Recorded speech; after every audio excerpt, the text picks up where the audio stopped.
मित्रों, 4 लाइनों से अपनी बात का शुभारंभ करना चाहूँगी।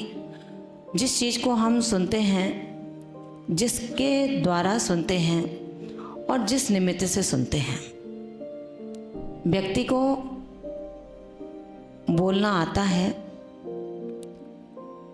बोलना संगी पंचेंद्रिय पर्याप्त तक तो जानता ही जानता है, लेकिन विकलता भी बोलते हैं।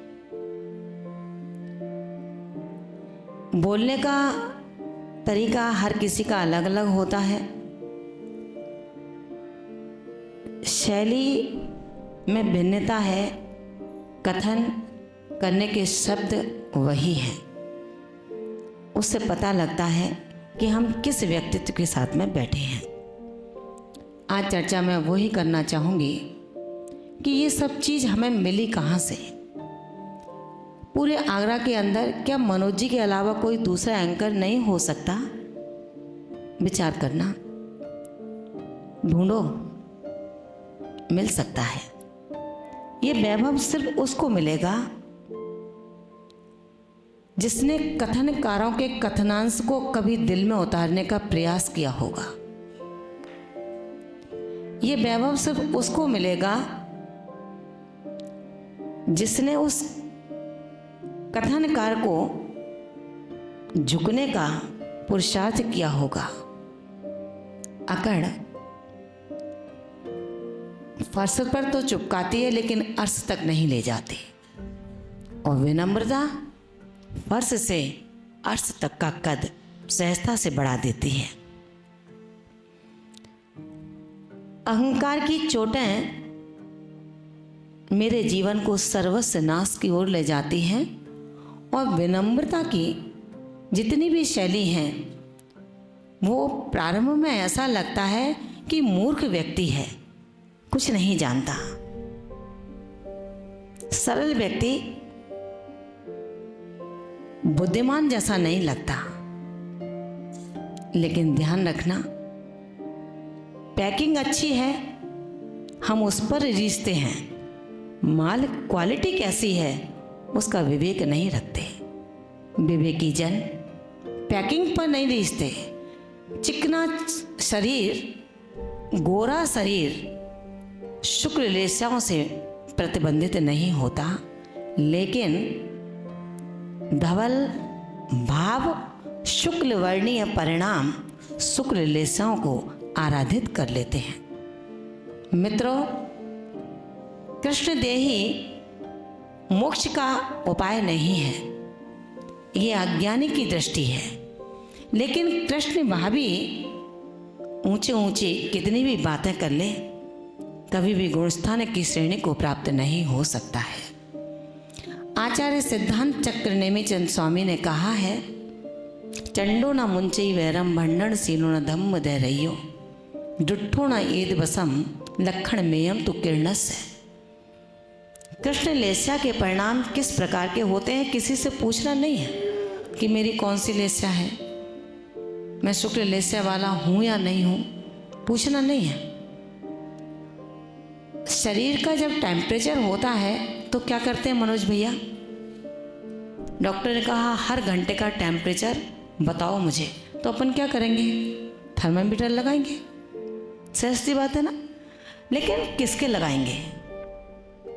बात आपको लग रही होगी माता, ये दुनिया जानती है, क्या बता रही हैं आप इसमें? भाई टेम्परेचर किसके लगाएंगे? जिसके शरीर में ताप है, थर्मामीटर उसके लगेगा। ऐसा ही है ना। अगर किसी दूसरे के लगा दें, दादी बेकार की चीज़ है घर में, उसके लगा दें टेम्परेचर, पुत्र का आ जाएगा क्या?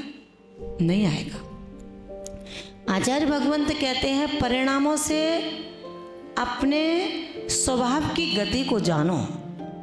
लब्धिसार छपड़ासार पढ़ने का समय नहीं है हमारे पास। हम समझते नहीं इतने मोटे ग्रंथ कैसे पढ़ें। लेकिन आचार्य सिद्धांत चक्रवर्ती नेमिचंद स्वामी ने लब्धिसार छपड़ासार के माध्यम से कहा है, परिणामों की गतिविधियों को जानना चाहते हो, स्वभाव को जानना चाहते हो, विभाव नहीं छूट पा रहा है तो घबराओ मत, स्वभाव का अन्वेषण करो। स्वभाव की खोज करो कि मेरे परिणाम किस ओर जा रहे हैं। अधोगति की ओर जा रहे हैं तो ऊर्ध्व गति नहीं मिल सकती, और ऊर्ध्व गति की ओर जा रहे हैं तो अधोगति नहीं मिल सकती। चंडो न मुंचई वैरम, कृष्ण लेस्या के परिणाम। जो पूरे वृक्ष को तोड़ करके खाना चाहता है, अपनी क्षुधा को नाश करना चाहता है, ज्ञानी कहता है मित्र पूरे वृक्ष को क्यों तोड़ता है, इसके पके पके आम तोड़ लो और अपनी भूख को शांत कर लो। लेकिन वो कृष्ण लेस्या वाला है। पिता ने कहा बेटा तेरे हिस्से में एक मकान आया है, उसको ले ले, क्यों भाई की जान लेने पे तुला है। लेकिन उसने सोचा कि नहीं, दुनिया का दौलतवान यदि कोई रहे वो मैं स्वयं रहूं। कृष्ण लेस्या परिणामी चंडो न मुंचई वैरम, जो चांडाल प्रकृति का होता है। कैसा? चांडाल प्रकृति का होता है। मुंचई न बैरम, जो कभी भी बैर को छोड़ने वाला नहीं है। चंडो न मुंचई बैरम भंडन सीलो, भंड वचन बोलता है, मन में आता है सो बकता है। शील धर्म से, अपने सत्य स्वभाव से रहित है। धम्म दय रहियो, धर्म और दया से रहित है। डुट्ठो न एद बसम, दुष्ट प्रवृत्ति का है, किसी के भी वश में आने वाला नहीं है। भंडन सीलो डुट्ठोणा एद बसम लक्षण मेयम तो किर्ण से, ये कृष्ण लेस्या के लक्षण वाला हुआ करता है। अपना थर्मामीटर लगाना, कोई नहीं कहेगा आप कृष्ण लेस्या वाले हैं, कोई नहीं कहेगा आप शुक्ल लेस्या वाले हैं। क्यों? क्योंकि आचार्य कुंद कुंद भगवंत ने कहा है जो ये कह देगा कि ये कृष्ण लेस्या वाले बैठे हुए हैं, वो सबसे बड़ा कृष्ण लेस्या वाला है। उन्होंने रहणसार ग्रंथ की तीसरी कारिका में स्पष्ट रीति से कहा है, क्योंकि उन्होंने कहा कि हे भद्र, तेरा जन्म पंचम काल में हुआ है, तू चौथे काल की प्रतिमा नहीं बन सकता। छठे काल का शैतान बन सकता है, लेकिन चौथे काल का प्रशांत मूर्ति का रूप तेरा नहीं हो सकता। और उसमें भी हुंडा सर्पणी काल, देखो ना कितने पुण्य किए थे हमने। हुंडा सर्पणी काल में अगर कोई हुआ पैदा तो हम हुए, लेकिन फिर भी उन्होंने कहा कि हे भद्र, अपने जीवन में प्रयास ये करना, क्या अपने जीवन में प्रयास ये करना, तो हुंडा सर्पणी काल के इस पंचम काल में जन्म लिया है, धैर्य रखना, घबराना मत। लेकिन मति श्रुत ज्ञान के आधार पर, कितने ज्ञान है अपने पास? अपने पास कितने ज्ञान है? कितने ज्ञान है अपने पास? जोर से बोलो ना। 2 ज्ञान है। कौन कौन से? मति ज्ञान और श्रुत ज्ञान। आगरा में कोई अवध ज्ञानी है क्या? मनोज भैया, कोई है क्या अवध ज्ञानी? जब अवध ज्ञानी नहीं है तो शायद मन परे ज्ञानी भी नहीं हो सकता है ना? मन परे ज्ञानी भी नहीं होगा।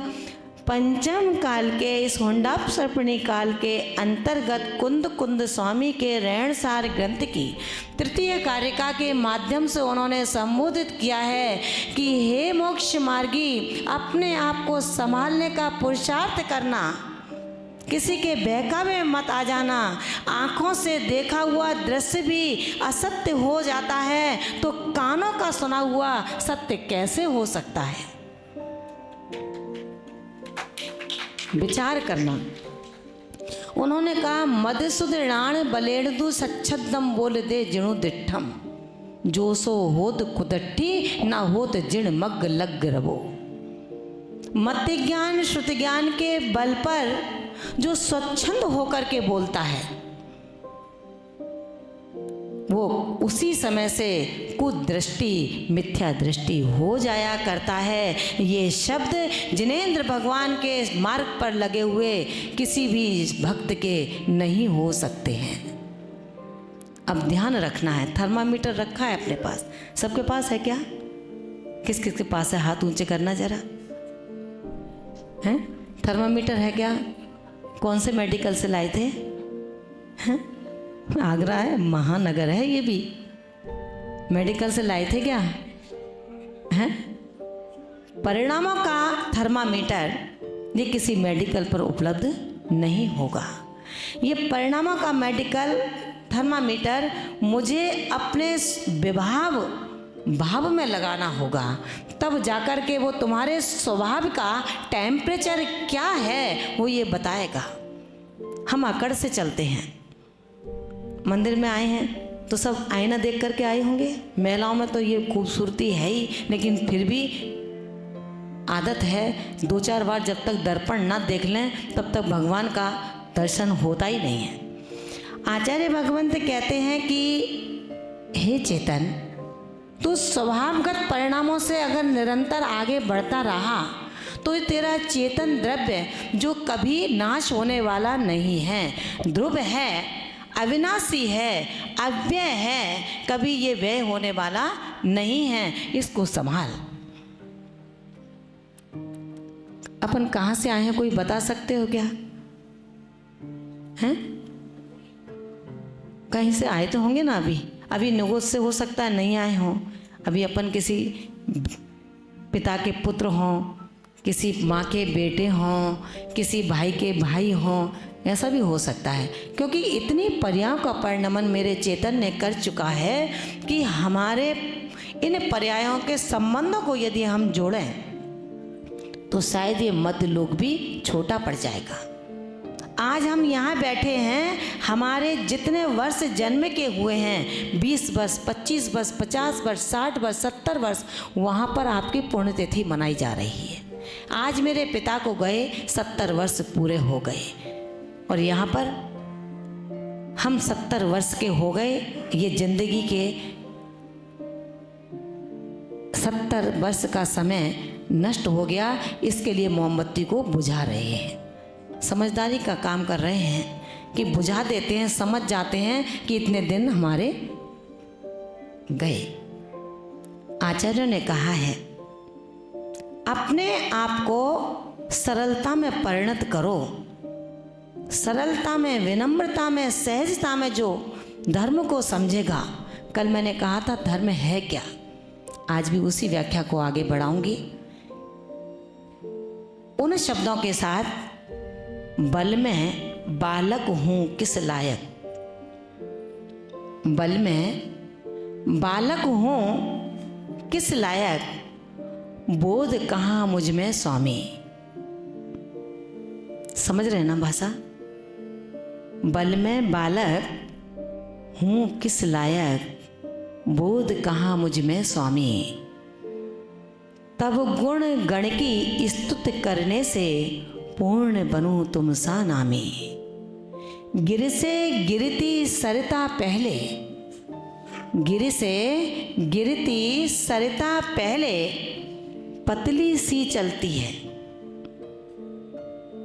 स्रोत जल का होता है, छोटा होता है। गिर से गिरती सरिता पहले पतली सी होती है, किंतु अंत में रूप बदलती सागर में जा मिलती है। अहंकार की परिणतियों ने विशाल समुद्र का हृदय रखा तो नदी से कहा कि बहन कब तक छोटी बनी रहोगी, आ जाओ मुझ में मिल जाओ, विशाल हो जाओगी। तो पता है उस छोटी सी नदी ने क्या कहा? उस नदी ने कहा रे समुद्र, मैं बड़ी होकर के खारी हो जाऊं उसमें क्या लाभ है, छोटी रहूं और मीठी रहूं तो बहुत अच्छा। ध्यान रखना, इतनी मात्र शक्ति यहाँ बैठी हैं। आपसे एक प्रश्न है छोटा सा मेरा कि धर्म किसे कहते हैं? धर्म क्या है? धर्म कौन करता है? धर्म का माध्यम क्या है? बता सकते हैं क्या? बहुत शिविर लगे हैं आगरा में, विद्वानों की नगरी है आगरा। लेकिन छोटा सा प्रश्न है मेरा कि धर्म क्या है? ये शब्द का धर्म है, ध्यान रखना। ये शब्द का धर्म है वस्तु स्वभावो धम्मो। ये शब्द का धर्म का मर्म नहीं पूछना चाहती हूँ, ये मैंने भी पढ़ा है। सिर्फ मैं आपसे पूछती हूँ धर्म क्या है? धर्म किसको कहोगे? एक व्यक्ति बकरा को काटता है वो भी धर्म कहता है, एक व्यक्ति गाय की बलि चढ़ाता है वो भी धर्म कहता है, एक व्यक्ति पिता को भूखा रखता है वो भी धर्म कहता है, एक व्यक्ति अपनी बूढ़ी माँ के चरण स्पर्श भी नहीं करता वो भी धर्म कहता है कि अगर स्पर्श करूँगा राग बढ़ जाएगा, ढंग से मर भी नहीं पाएगी। ये धर्म है कि इनको ढंग से मरने के लिए मैं राह दिखा रहा हूँ। ये अपना अपना सोच है धर्म क्या है। आचार्य ने कहा है जैसे बीज के बिना अंकुर नहीं होता, बादल के बिना वर्षा नहीं होती, छत्र के बिना छाया नहीं होती, वैसे ही धर्म के बिना सुख समृद्धता कभी भी संभव नहीं हो सकती है। धर्म से रहित जीव स्वयं दुखी होता है और दूसरों को भी दुखी, आप कह रहे हैं ये बात, दूसरों को भी दुखी करता है। ध्यान रखना, हम अपने जीवन में धर्म से जुड़े। आचार्य समंतभद्र स्वामी ने रत्नकरण शापकाचार ग्रंथ के अंतर्गत लिखा है, सदृष्ट ज्ञान वृत्तानि धर्मम धर्मे सराविदु यदि प्रत्यनीकानि भवन्ति भव पद्यते। पढ़ा होगा? पढ़ा है क्या? हाथ ऊंचे तो कर दो। कौन? हाँ भैया पढ़ा है। देखो हमारे भैया ने पढ़ा है ना। सम्यक दर्शन, सम्यक ज्ञान, सम्यक चारित्र का एकीकरण जहाँ हो रहा है वहाँ धर्म के ईश्वर ने उसको धर्म संज्ञा प्रदान की है। अब सम्यक दर्शन, सम्यक ज्ञान, सम्यक चारित्र तीनों चाहिए। जल के अंदर शिकंजी कब बनी? जब जल था, शक्कर के दाने डाले और नींबू का रस पड़ा, तब क्या बना? शिकंजी की पर्याय तैयार हुई, लोगों ने पी लिया। अगर उसमें नींबू नहीं डालते, शक्कर और जल होता तो शिकंजी कहते क्या? नींबू और शक्कर होता, जल नहीं होता तो शिकंजी कहते क्या? शक्कर नहीं होती, जल और नींबू होता तो शिकंजी कहते क्या? तीनों के एकीकरण से उसको शिकंजी संज्ञा दी गई। इसी तरह आचार्य समंतभद्र स्वामी कहते हैं कि जब तक ज्ञान, दर्शन और चारित्र की एकता नहीं होगी, कितना भी पांडित्य ग्रंथों का तुम्हारे सिर पर सवार रहे वो सिर्फ बोझ रहेगा। 50 बार समय सार पढ़ने वाला आज तक समय सार नहीं बन पाया। और आचार्य विद्यासागर जी ने एक बार समय सार पढ़ा, वो समय के सार बन गए। ये कारण क्या है? आचार्य भगवंत कहते हैं कि रे बोध अबोध शिशु समझने की कोशिश कर। सम्यक दर्शन जहाँ हो जाता है वहाँ ज्ञान अपने आप सम्यक ज्ञान हो जाता है, कोई पुरुषार्थ नहीं करना पड़ता। लेकिन चारित्र के लिए इतना बड़ा शरीर हिलाना पड़ता है। चारित्र बातों से नहीं होता। एसी में बैठे रहो, थम्सअप की बोतल पास में रखो, समय सार कांख में रखो, डनलप के गद्दे पर लेटो और आत्मा बहुत अच्छी है, आनंद आ रहा है, कितना सुंदर है आत्मा का स्वरूप। ये शब्दों का आत्मा तुम्हें कभी परमात्मा का एहसास नहीं करा सकता। शब्दों के आत्मा ने कभी भी परमात्मा का स्वाद नहीं दिया है। और जब भाव शुद्ध द्रव्य शुद्ध भाव शुद्ध में परिणत होता है तो वो ज्ञान केवल ज्ञान में अपने आप परिवर्तित हो जाया करता है। इसलिए मित्रों, छोटी सी बात में अपने व्याख्यान को समेटने की कोशिश करूंगी कि हम श्रद्धान को समझने की कोशिश करें। श्रद्धान क्या है? श्रद्धान क्या है? प्रतिमा 11 होती हैं, पता है क्या? पता है क्या? किस किस पर प्रतिमा है? यहाँ पर कोई हाथ उठा सकते हैं? प्रतिमा किस किस पर है? हमारे राकेश भैया प्रतिमा लेंगे, अभी इनको रोक दिया गया है। ये अभी जब हमारे पास रास्ते में श्रीफल चढ़ाने गए थे तब मुझे बताया कि दीक्षा के लिए मन मचल रहा है। हमने कहा मचलो मत, अचल रहो। हमने कहा मचलो मत, अचल रहो, अचल रहोगे ध्रुव आत्मा की सिद्धि कर लोगे, और अगर मचलते रहोगे आत्मा की सिद्धि का सौरभ प्राप्त नहीं हो पाएगा। अभी स्वास्थ्य खराब है। ये मोक्ष मार्ग पीछे लौटने का मार्ग नहीं है, ये मोक्ष मार्ग वो सिंह का मार्ग है जहाँ सिर्फ आगे आगे बढ़ा जाता है। तो पहली प्रतिमा कौन सी है भैया? उसका मतलब क्या होता है? दर्शन प्रतिमा है। बहुत अच्छा उत्तर दिया है। उस दर्शन प्रतिमा का तात्पर्य, दर्शन प्रतिमा का तात्पर्य एक बार अच्छे से बोलो। देव दर्शन करना। क्या तात्पर्य होता है? क्या तात्पर्य होता है? अच्छे से देव दर्शन करना। छोटी सी बात बता रही हूँ। टीचर से विद्यार्थी ने कहा कि मास्टर साहब एक अर्थ समझा दो, नटूरे का मतलब क्या होता है? आपने कहा देव दर्शन करना, इसलिए मुझे बोलना पड़ा, वैसे नहीं बोलती मैं ये। नटूरे का मतलब क्या होता है? टीचर ने कहा कल उत्तर दूंगा, अभी मुझ पर समय नहीं है बेटा। वो चला जाता है। उसने डिक्शनरी खोली, कोई नटूरे का अर्थ नहीं मिला। परेशान हो गया। आया, बच्चे ने फिर पूछा सर नटूरे का मतलब बता दीजिए। उसने कहा बेटा बता दूंगा, अभी समय नहीं मिला। आखिर टीचर है, बच्चे के सामने झुक कैसे सकता था? बात खराब होती। उसने फिर डिक्शनरी देखी, परेशान हो गया। 10 दिन निकल गए। अब वो अपने सीनियर के पास गए। उसने कहा सर नटूरे का कहीं डिक्शनरी में नहीं मिल रहा शब्द। तो हाँ नटूरे का पूछना है तुम्हें। परेशान हो जाता, उसे गुस्सा आने लगा, उस बच्चे से बचने लगा वो टीचर। बच्चे ने फिर पूछा सर नटूरे का मतलब बता दीजिए। उसने पूछा बेटा इंग्लिश स्पेलिंग बता, नटूरे की स्पेलिंग क्या है? क्या स्पेलिंग बताइए? समझदार हो ना? उसने कहा अरे कमबख्त, तू ये नटूरे नटूरे चल रहा है, नेचर को नटूरे कहता है, अब तेरे फटूरे को समझाऊंगा कि फटूरा कैसा है तेरा। महान भावों ध्यान रखना, अध जल गगरी छलकत ज्यादा, है ना?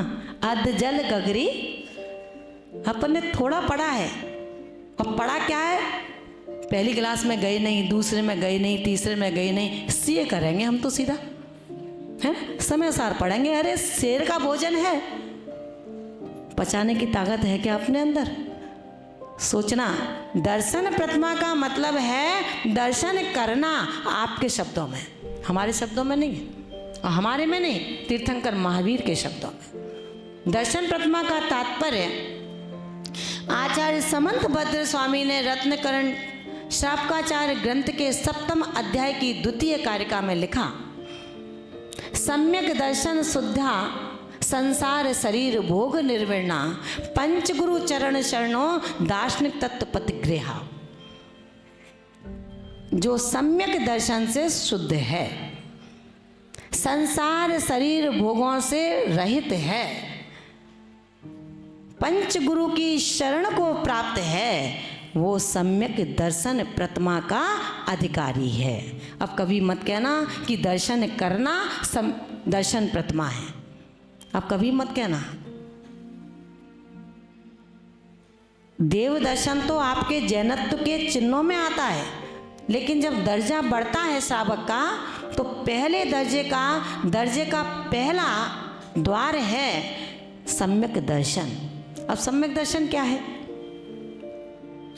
25 मल दोषों से रहित, श्रद्धानम परमात्मानम आप्तागम तपोव्रतम त्रिमूढ़ा पूर्णमष्टागम सम्यक दर्शन मस्म्य। 25 मल दोषों से जो रहित है, सम्यक दृष्टि कौन है यहाँ पर? हाथ ऊंचा करो। मनोज भैया सम्यक दृष्टि है, तालियां बजाओ, तालियां बजाओ इनके लिए एक बार। और कौन से दूसरे सम्यक दृष्टि है? बोलो ना, डरते क्यों? अम्मा जी खड़ी हो जाओ। नाम क्या है आपका? अनीता। अनीता जी सम्यक दृष्टि है, ध्यान रखना, बैठ जाओ। 2 सम्यक दृष्टि हो गए। तीसरा, और कोई तीसरा है क्या? आप भी सम्यक दृष्टि। ममता बहन हमारी सम्यक दृष्टि। 3 नाम हो गए। और कोई? अब ये सम्यक दृष्टि है, सम्यक दृष्टि की चर्चा करेंगे थोड़ी सी।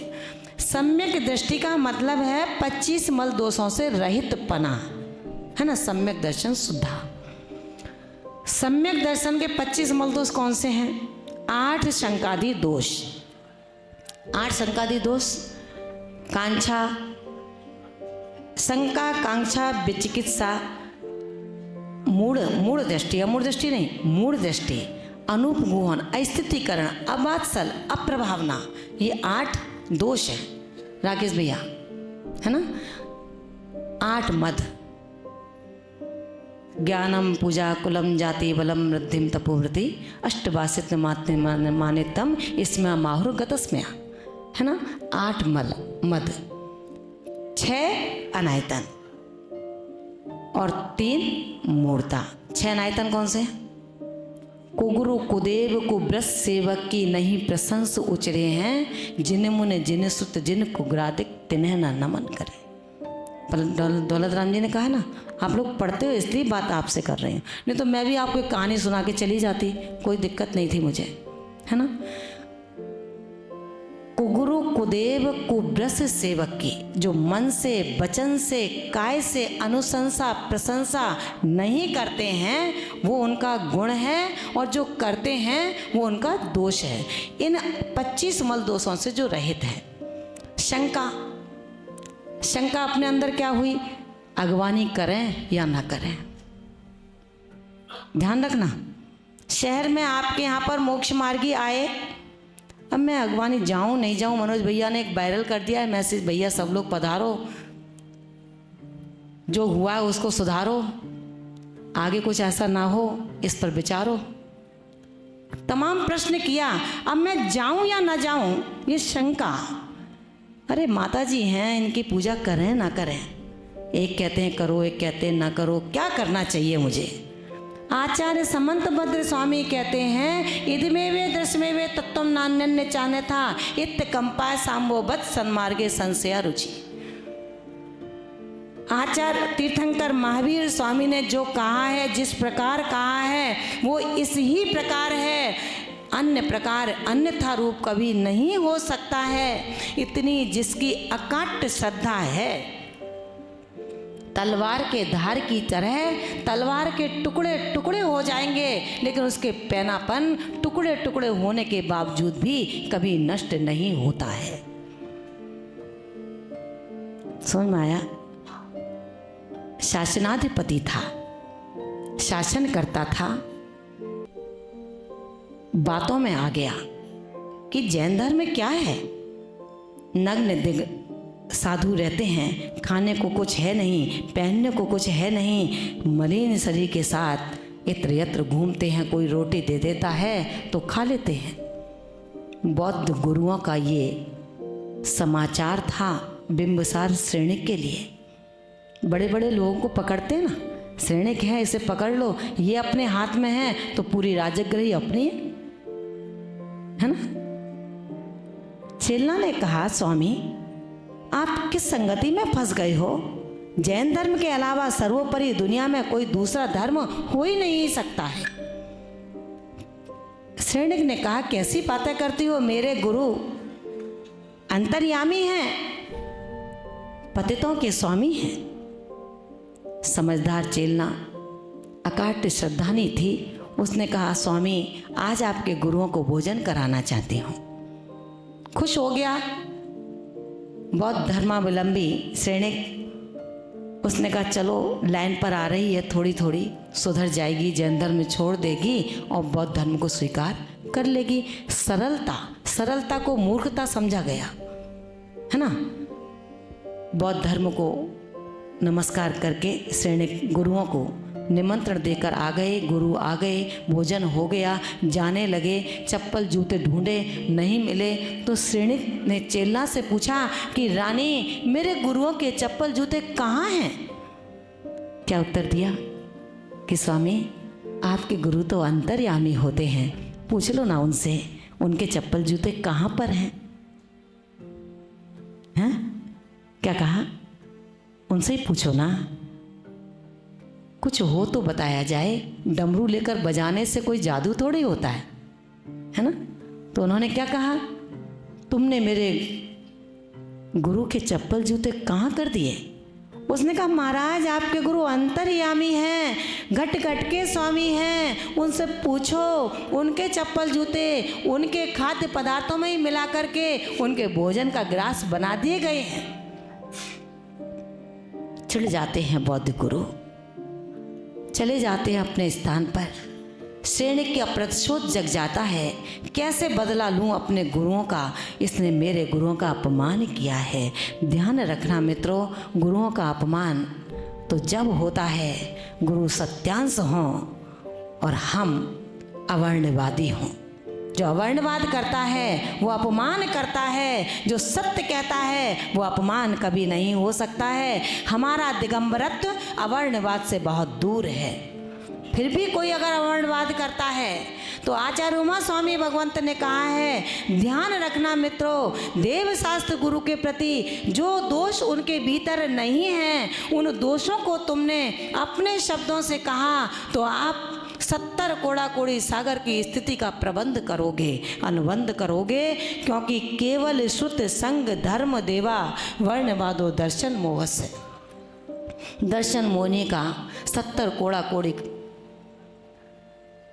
का बंध होता है, जो 7000 वर्ष तक तो उदय में आएगा ही नहीं द्रव्य, और 7000 वर्ष बाद उदय में आना प्रारंभ होगा और 70 कोड़ा कोड़ी सागर तक लगातार आता रहेगा। फिर अपन कितने परेशान होंगे, माता जी इतने मंत्र कर लिए, इतना नमोकार कर लिया, इतना दान कर दिया, रोज़ महाराज माता जी आते हैं, उनकी अगवानी करता हूँ, फिर भी दुकान नहीं चल पा रही है मेरी। भैया चलेगी कब? ध्यान रखना, अपने श्रद्धान को मजबूत करना है, इतना अकाट श्रद्धान करना। जैसे ही उसको प्रतिशोध का समय मिला, मरा हुआ सर्प गले में डाल देता है और डालने के बाद बताता है कि मैंने तुम्हारे गुरु के ऊपर ऐसे सर्प डाला है। चेलना मूर्छित हो जाती है, तुमने ये क्या किया? जाती है, देखती है, कहती है कि स्वामी ध्यान रखना मेरे गुरु हैं, तो वो सर्प निकाल करके जाएंगे नहीं जब तक कोई निकालने वाला नहीं होगा। ये था अकाट श्रद्धान चेलना का। और अगर अपन होते तो क्या करते? श्रेणिक बहुत बेकार राजा है, इसको गद्दी से उतार दो, है ना। श्रेणिक बेकार नहीं था, श्रेणिक कार वाला था।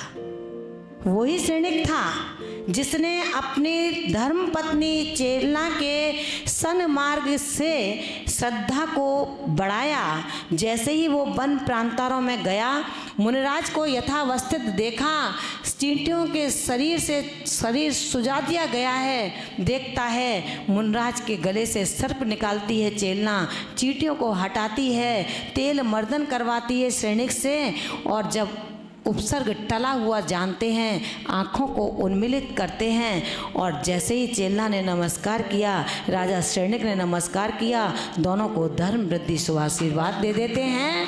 तो श्रेणिक विचार करता है, ये क्या, मैंने तो उपसर्ग किया था और इसने उपसर्ग दूर किया, दोनों को समान आशीर्वाद। ऐसे समता के धारी मुनियों के चरणों में अपने गर्दन को काट करके समर्पित कर देना चाहिए। यशोधर मुनिराज जो अवध ज्ञान के धारी थे, उन्होंने कहा कि बिंबिसार श्रेणिक, तुम क्या विचार करते हो? जो आत्महत्या का विचार करता है वो नरक की योजनाओं को तैयार करता है। तुम आत्महत्या करोगे? तुमने गर्दन काटकर मेरे चरणों में चढ़ाने की बात कैसे सोची? श्रेणिक अचंभित रह जाता है, मेरे मन की बात इन्होंने कैसे जान ली? सच्चा जैन धर्म है, झुक जाता है उनके चरणों में और जैन धर्म को स्वीकार कर लेता है। मान भावो, ये वही सम्यक दर्शन है, ये वही श्रेणिक है जिसकी चर्चा सौधर्म इंद्र में, सौधर्म स्वर्ग में सौधर्म इंद्र के द्वारा चलती है कि मध्यलोक के राजगृही नगरी का वो राजा है श्रेणिक, जिसका श्रद्धान अटल है, अकंप है, जिसको कोई चलायमान नहीं कर सकता।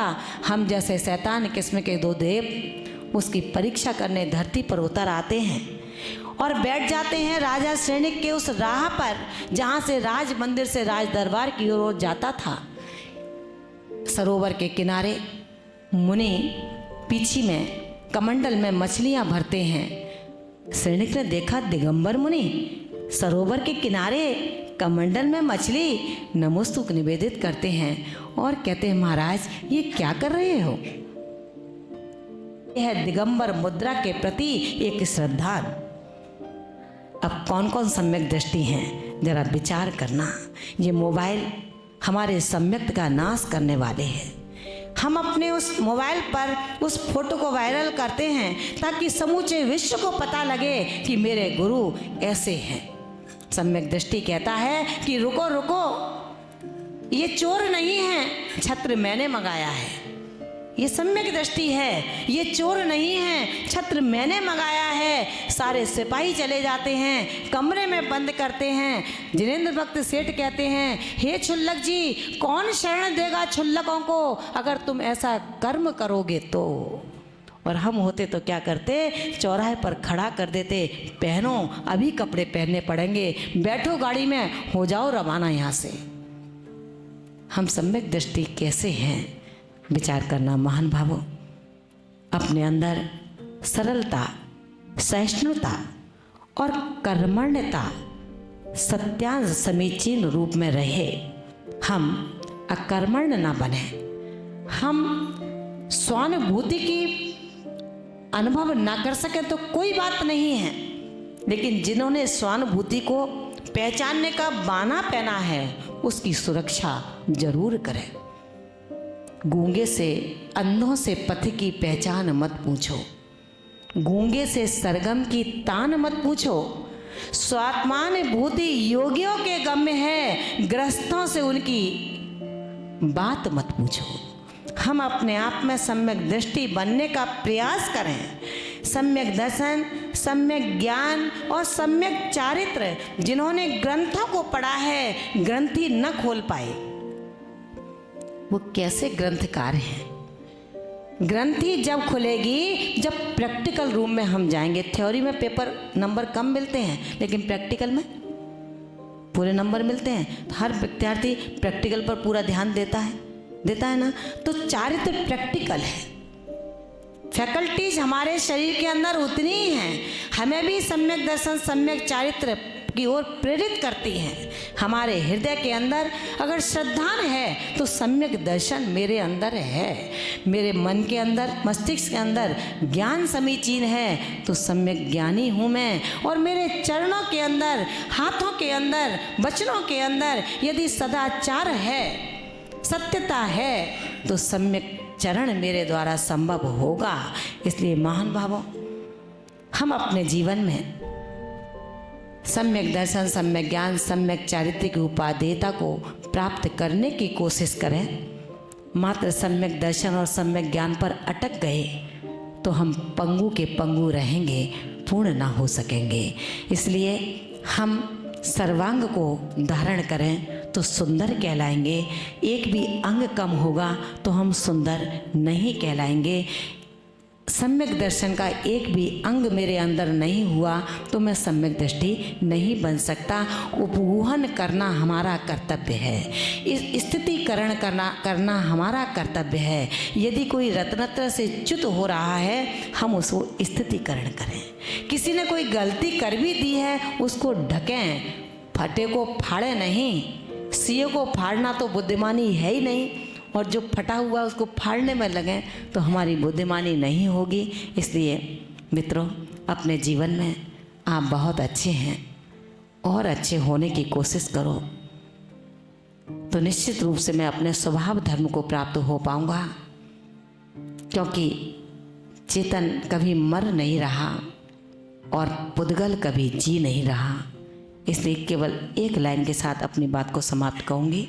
आप भी गुनगुना सकते हैं मेरे साथ। मरता न मरी का मारा ये आत्मा हमारा, मरता न मरी का मारा ये आत्मा हमारा। ये गले नहीं पानी में और जले नहीं अग्नि में, ये गले नहीं पानी में और जले नहीं अग्नि में। उड़ता न न पवन का मारा, ये आत्मा हमारा मरता न मरी का मारा, ये आत्मा। बिल्कुल विश्वास रखें, अटल विश्वास रखें कि मेरे जीवन में अपने आत्मा के परिणामों को पतित करने का मतलब है अपने चेतन द्रव्य को पतित स्थानों में ले जाना। अपने विचारों को उत्कृष्ट बनाइए। मिलकर के चलने का जो प्रयास आगरा वासियों का है वो निश्चित करके हमें कटु बोलने के लिए मजबूर करता है। अगर मैं इतना ना बोलती तो शायद आज ये दिन नहीं देखने को मिलता। निश्चित ध्यान रखना, फिर भी मैंने आज कहा है। और आज से 4 बार पहले जब जब हमारे अध्यक्ष महोदय जगदीश जी गए थे, हमारे भाई राकेश जी गए थे, हमारे सुनील जी गए थे, मैंने एक ही बात कही, मौका चूके हो कोई बात नहीं, हर आने वाला दिन अवसर लेकर के आता है। अवसर अब चूका है, अब मत चूकना। 2026 के लिए आज जब पीएनसी साहब ने हमसे कहा, प्रदीप जी ने, तो मैंने उनसे एक ही बात कही, जगदीश जी थे उस समय, आप 26 का चातुर्मास, समाज अच्छी होती है तो वहाँ साधु को भी अच्छा लगता है, ऐसी बात नहीं है, लेकिन प्रयास करना पड़ता है। सूखे में गंगा आई और अपने पात्रों को भर लिया तो उसका स्वाद नहीं लगेगा आपको। क्यों नहीं लगेगा? क्योंकि पुरुषार्थ नहीं किया। पुरुषार्थ से जो पैसा अर्जित करते हैं उसे तिजोरी में संभाल करके रखते हैं। हर महीने आप नारियल चढ़ाओ तो 12वें महीने तो फाइल हो ही जाएगा, कौन सी बड़ी बात है। कोशिश करना पड़ेगा और निश्चित रूप से हम अपने जीवन में समाज को बांध करके चलें। जो आपने अपनी एक पॉलिसी है, साधु कोई भी आए, पंथ से मतलब नहीं है, भगवान महावीर के पथ से मतलब है। हम महावीर के पथानुगामी बने। इन्हीं भावनाओं के साथ आप सबकी धैर्यता को, स्थिरता को के लिए बहुत बहुत आभार और कृतज्ञता ज्ञापित करती हूँ। आप सबके लिए तीर्थंकर महावीर स्वामी से प्रार्थना करती हूँ, वो आप सबको असीम सौंदर्यता, चिरंजीवता, आरोग्यता और समृद्धता प्रदान करता हुआ आपके हृदय आंगन में सम्यक दर्शन का ऐसा दीप प्रज्वलित करे कि वो आपको बिन पैंदी का लोटा ना बना पाए। आपके अंदर दर्शन की पैंदी लगे, हृदय में सम्यक ज्ञान का दीप ज्योतित हो। इन्हीं भावनाओं के साथ जो दोनों हाथों को लेकर के आए हैं, एक बार हाथ ऊंचे करेंगे और जयकारा लगाएंगे। जय बोले तीर्थंकर महावीर स्वामी की, परम पूज्य सिद्धांत रत्न गणनी आर्यका श्री विशुद्धमती माता जी की, श्रीमद् जैन धर्म की।